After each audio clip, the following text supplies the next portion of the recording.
আসসালামু আলাইকুম ওয়া রাহমাতুল্লাহ। আজ আমরা সূরা ফাতিহার চতুর্থ আয়াতের তাফসীর সম্পর্কে জানব ইনশাআল্লাহ।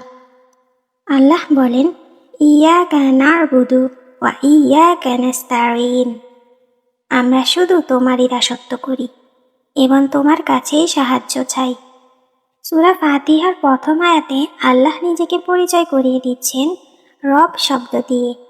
রবের ভিন্ন ভিন্ন অর্থ থেকে আমরা জানলাম আল্লাহ হচ্ছেন আমাদের মালিক, আর তার সাথে আমাদের সম্পর্ক হচ্ছে তিনি হচ্ছেন আমাদের মালিক আর আমরা হচ্ছি তার দাস দাসী।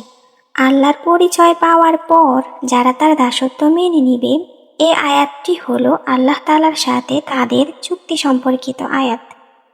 আল্লাহ এটা বলেননি যে আল্লাহর দাস হও, বরং বলতে শিখিয়েছেন ইয়াকা না'বুদু, আমরা শুধু তোমারই দাসত্ব করি, ওয়া ইয়াকা নাস্তাঈন, এবং শুধু তোমার কাছেই সাহায্য প্রার্থনা করি।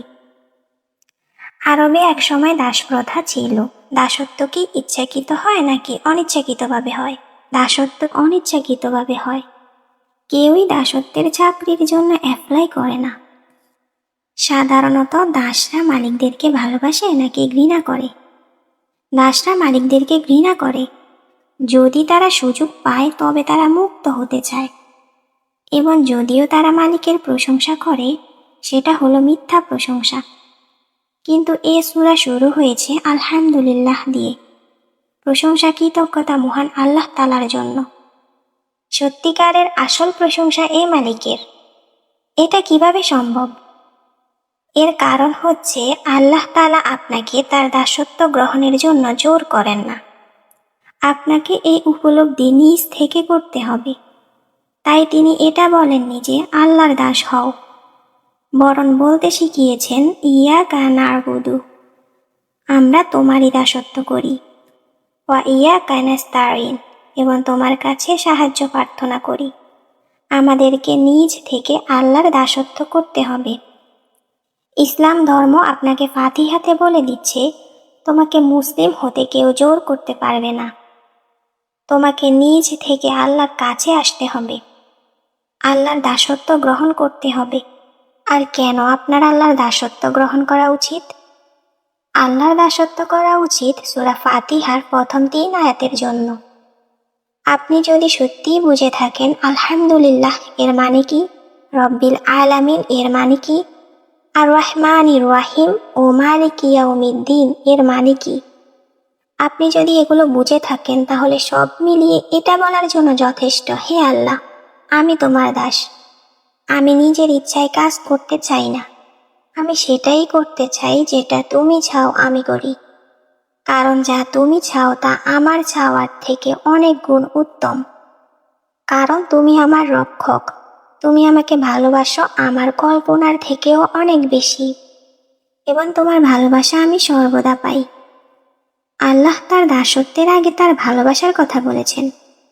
আল্লাহ তাদেরকেও ভালোবাসেন যারা তার দাসত্ব গ্রহণ করে না, তাদেরকেও ভালোবাসেন যারা তার ব্যাপারে খারাপ কথা বলে, এবং তাদেরকেও যারা তাকে অমান্য করে। হে আল্লাহ, তুমি এত ভালো, আমি তোমার দাসী হতে চাই, আমাকে গ্রহণ করো। ইয়াকা না'বুদু, এটাই হচ্ছে সেই কথা যা আমি আপনি নামাজে পড়ি। আল্লাহ, আমি তোমার দাস বা দাসী, এটি শুধু মুখে বললেই হবে না, আমাদের কাজের মাধ্যমে প্রকাশ পেতে হবে যে আমরা সত্যি আল্লাহর দাস বা দাসী। ধরুন আপনাদের মধ্যে কেউ জুমার নামাজ পড়তে গেলেন, সেখানে হাজার হাজার মানুষ, সবাই বলছে ইয়াকা না'বুদু, হে আল্লাহ, আমি শুধু তোমারই দাসত্ব করি। এই উপলব্ধি আমি নিজ থেকে পেয়েছি। আমি এটা বুঝেছি আমি যদি নিজ ইচ্ছায় কাজ করি তবে আমি ক্ষতিগ্রস্ত হব। তাই তুমি আমাকে পথ দেখাও, ওয়া ইয়াকা নাস্তাঈন, আমি শুধু তোমার কাছেই সাহায্য প্রার্থনা করি। তারপর জুমার নামাজ শেষে কেউ একটা খারাপ মুভি দেখলো, কেউ মিথ্যা কথা বলল, আবার কেউ গান শুনলো, ক্লাবে গেল, ইত্যাদি ইত্যাদি খারাপ কাজ করলো। তবে এটার কি কোনো মানে হয়? আল্লাহ তো এগুলো করতে নিষেধ করেছেন। যদি শুধু মুখেই বলি যে আল্লাহ আমরা তোমার দাসত্ব করি, কিন্তু তিনি যা যা নিষেধ করেছেন তার সব কিছুই করি, এটার মানে হচ্ছে আমরা জিহ্বা দিয়ে এমন কিছু বলছি যা আমাদের অন্তরে পৌঁছায়নি, অথবা আমরা যে তার দাসত্ব স্বীকার করেছি সেটা নিজেরাই বুঝতে পারিনি, তাই আমরা তার নির্দেশ অমান্য করে খারাপ কাজ করি। যখন আমরা বলি ইয়াকা না'বুদু, হে আল্লাহ আমরা শুধু তোমারই দাসত্ব করি, তখন আমরা আল্লাহ তাআলার সাথে একটা সন্ধি করছি। তাহলে আমাদের জানতে হবে তিনি আমাদের কি কি করতে নির্দেশ দিয়েছেন আর কি কি করতে নিষেধ করেছেন, এবং সেগুলো মেনে নিতে হবে।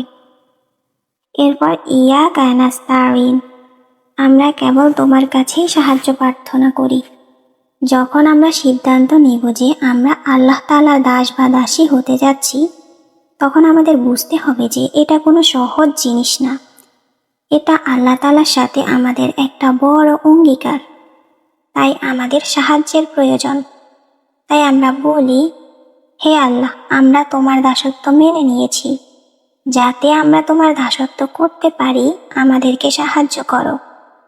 আল্লাহ আমাদের তখনই সাহায্য করবেন যখন আমরা নিজেদেরকে সাহায্য করব, তার আদেশ নিষেধগুলো মেনে চলার চেষ্টা করব। আল্লাহ তাআলার দাসত্ব মেনে নিয়ে তার কাছে সাহায্য চাওয়া, এটা হচ্ছে আমাদের কাজ। আর তিনি কিভাবে আমাদের সাহায্য করবেন সেটা তার বিষয়। আপনি আল্লাহ তাআলার দাসত্ব মেনে নিয়ে তার কাছে সাহায্য চাইতে থাকুন, তিনি অবশ্যই আপনাকে সাহায্য করবেন। আমরা যেন আল্লাহ তাআলার দাসত্ব গ্রহণ করে তার কাছে সাহায্য প্রার্থনা করতে পারি এবং সত্যিকার অর্থেই তার দাসের ন্যায় জীবনযাপন করতে পারি। আল্লাহ আমাদেরকে তৌফিক দান করুন, আমিন।